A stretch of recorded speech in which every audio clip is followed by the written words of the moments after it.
What's up, guys, and welcome back to Bass Fishing Tips. In today's Bass Fishing Tips video, I want to talk to you guys about fishing a choke point and why fishing choke points are probably one of the most consistent ways to find, catch, and stay on bass all year long. But before we get into that, I just want to remind you guys that if you're new to the channel, please hit that subscribe button. If you enjoyed this video, if you get to the end of it and you've enjoyed it, please hit that subscribe button. It really helps me out. Share these videos with your friends. And then if you've been around the channel for a while and you're looking for a way to help to support the channel, use my Tackle Warehouse affiliate links. I'll have them linked in the description and in the pinned comment. When you use those links, it really helps me out. You won't notice any difference on the back end for you, but I know a lot of you guys are already shopping on Tackle Warehouse, so if you decide to go buy some products on Tackle Warehouse, just click through my link. I'll get a small commission. It's what keeps the Bass Fishing Tips channel moving in the right direction. But without further ado, let's talk about fishing choke points. So what makes choke points so consistent? Well, number one is going to be the fact that it is the corridor in which bass have to travel through. Now, let's back up just a little bit. When I say choke points, what I'm talking about are man-made choke points. You know, bridges, culverts, you know, tunnels, anywhere that water has to bottleneck down into, flow through, and then flow back out. That's what I'm considering a choke point. And oftentimes with a lot of choke points, it's just going to connect, you know, a smaller body of water to a larger body of water, or two larger bodies of water together. It's just something to connect bodies of water together. And that little part right in the middle, that pass-through point, that's what I'm considering the choke point.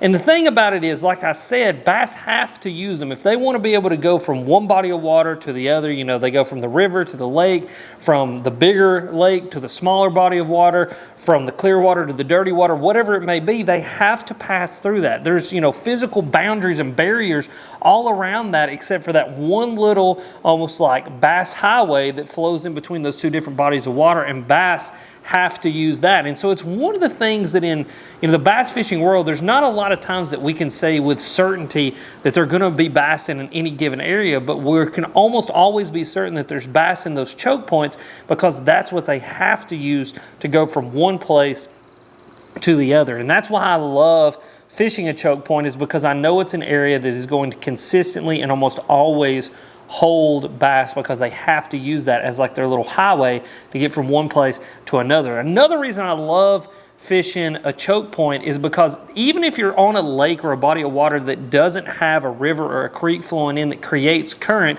that choke point and where that water has to bottleneck down and flow through and then out into another body of water will almost always have some sort of flow and or current passing through it. And a lot of the times it is due to either, you know, two different water temperatures on both sides of that, you know, that canal or that bridge or that manhole cover, whatever it may be. It may just be wind blowing through that area. It could be, you know, water level on one side's a little bit higher than the other. Whatever it may be, it's going to create current, and that current is ultimately not only going to attract the bass, but it's going to force the bait fish through those areas as well. And current always will attract bass because of what bass like to eat. And so that current flowing through there, not only does it attract the bass, but then it positions the bass as well. If, you know, current is flowing through an area, a bass has to find an eddy point or a backflow point or whatever it may be to actually use, because, you know, it will get out in the current and it will swim in the current and is consistently living current. But for the most part, bass want to position themselves so that they can ambush prey, and oftentimes it's going to be behind those eddy points and in those backflow points that current that is coming through that choke point is going to create. Now, the second thing that current does, and what those back eddy points and, you know, those backflows and those eddies are going to do, it's going to create ambush points for the bass, because bait fish, bluegills, and other small prey items for those bass oftentimes can't swim back against that current, and so they'll just get caught up in the current, float in there, and then whenever they hit that eddy point, they kind of get flushed out into it, and it's just a buffet for those bass to be able to sit there and to eat those vulnerable bait fish and those bluegill. They get washed into those areas. So not only are there going to be consistently bass living there, but the flow through that area is going to make those bass even more consistent by positioning them in areas where they're almost always going to be. That's the one cool thing about current or current flowing through anything, even if it's man-made, if it's natural, whatever it is. It is one of those things that if you find a bass living in an area, there's almost certainty that you'll be able to go back and catch that bass again, because that eddy point kind of almost never changes, especially if it's something like a rock or a boulder or something like that. Those fish are going to consistently use that place to get in out of that current into ambush. Another reason why I love fishing a choke point is because they almost always reload. You know, we were just talking about if the bass have to use that as a highway, if that is the pass point, you know, place between two bodies of water or whatever it may be, that also means that there's going to be a concentration of bass that are just constantly there or moving back and forth between there. And so that means that there's going to consistently be a population of bass that you guys can go and target.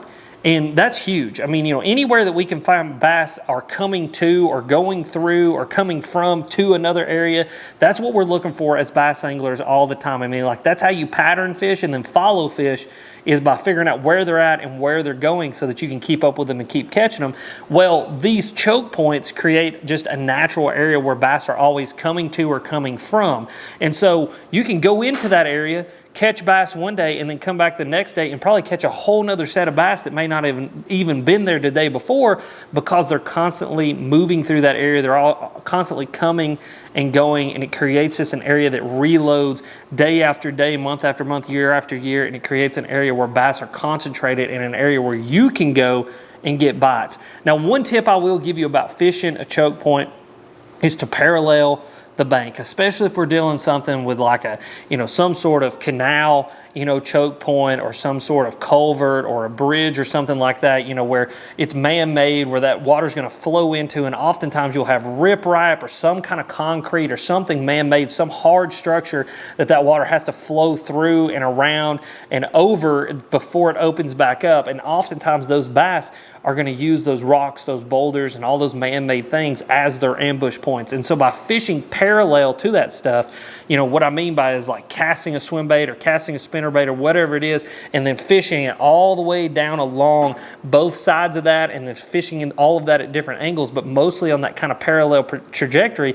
What that is going to do is it keeps your bait in the strike zone for as long as possible, and it gives those bass as many chances as possible to actually bite that bait. And kind of on that same vein of thought is make multiple presentations. A great example of this, I was just in Michigan a couple weeks ago. I fished this bridge, and I fished it one direction, turned around, fished it the other direction, and then turned around and fished it another direction. All three directional changes, I caught fish casting almost in identical areas, and it's because those fish were positioned in different ways because of the way that water had bottlenecked down into there, created that current, and was just positioned those fish in a bunch of different ways. And so by making multiple presentations and multiple casts into the same area, I was able to get bass to bite that I might have missed if I'd have just blown through there, caught the fish that would have ate and went on. But like I said, what's really cool is even if I'd have missed some of those fish, the way that those areas reload, because it's kind of one of those little super bass highways that they've got to use, I was probably able to go back, and I was able to go back during the tournament days and catch some fish off of that choke point. But guys, go look for choke points. They're really easy to find. They're super obvious. I mean, anywhere that there's a bridge, a canal, a culvert, anywhere that water is bottlenecked down to and forced to flow through, you're going to find fish there. You're going to find bait fish there, and ultimately you're going to be able to get some bites. And if you guys want to see me fishing a choke point in between two large bodies of water where water's flowed through and I've got a bunch of consistent bites, click this video. It's popping up right here.